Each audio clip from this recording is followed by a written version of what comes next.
Hello, my name is Bryce Zienga, and for my virtual presentation, we will be discussing the Temple of Athena Nike, the patron deity of Athens, the goddess of victory, Nike, and most importantly, the sculpture of Nike adjusting her sandal. Let us begin. As you all know, Greek sculpture is considered to be one of the most influential sculpture styles in history. It is known for its use of orders of columns, capitals, and entablature. Characterized Greek sculpture into three main orders: Doric, Ionic, and Corinthian. Constructed between 427 and 424 BC, the Temple of Athena Nike is an Ionic building due to the present column bases and volutes, as well as the present frieze that decorates the entablature. As a brief overview, the Temple of Athena Nike was built to honor Athena Nike and to commemorate the Athenian victory at the marathon. Now, when referring to the name Athena Nike, I believe many people can get confused, or at the very least I did. So here's a quick breakdown of the two's relationship. Athena, as previously mentioned, was the patron deity of Athens. Nike was the goddess of victory. The two were often associated so closely together that they became synchronized as Athena Nike. From my research, some outlets define or translate this name to Athena of victory, but I'm not sure of the legitimacy of this statement. Going forward, observing around the building, at the bastion's edge was a parapet, a low wall decorated with exquisite reliefs. There are dozens of images of Nike in different attitudes. Our book goes as far to outline in dramatic words. Sometimes she erects trophies bedecked with Persian spoils. Other times she brings forward sacrificial bulls to Athena. The relief this presentation will focus on, however, is not so grandiose, but instead it is a simple sculpture of Nike adjusting her sandal.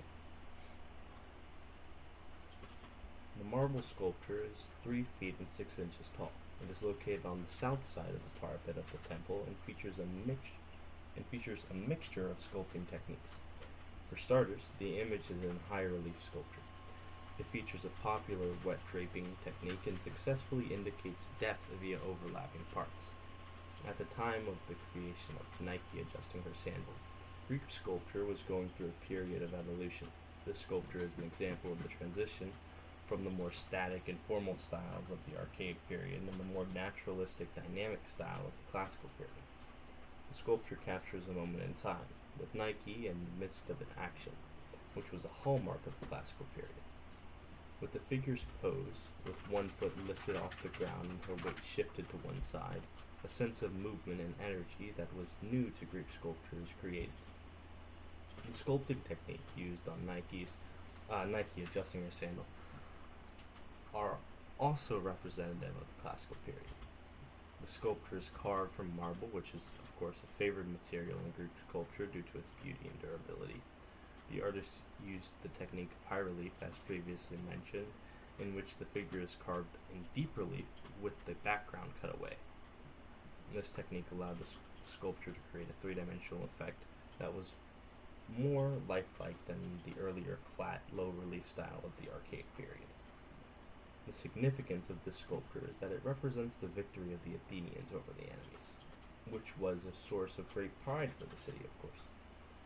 The image of Nike adjusting her sandals suggests that the battle at the marathon was so easy for the Athenians that even the goddess of victory had time to fix her footwear. This specific depiction of Nike also influences the viewer's perception of her.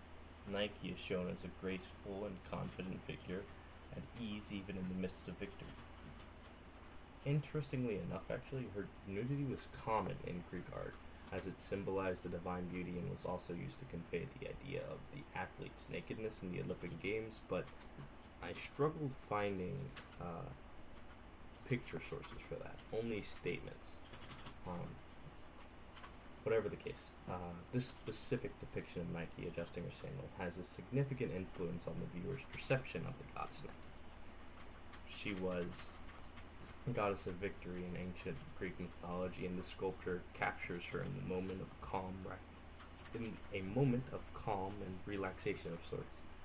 The depiction of Nike adjusting her sandals suggests that The goddess is in the midst of completing a great victory and is now taking a moment to recuperate and regain herself.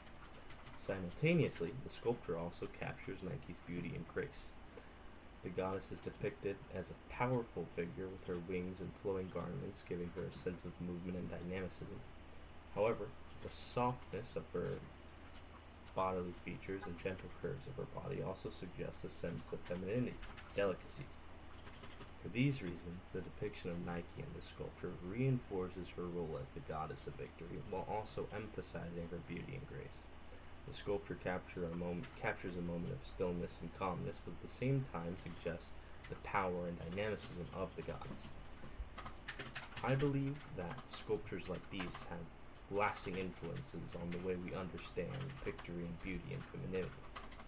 For these reasons, I find the sculpture to be so fascinating. That was all. Thank you.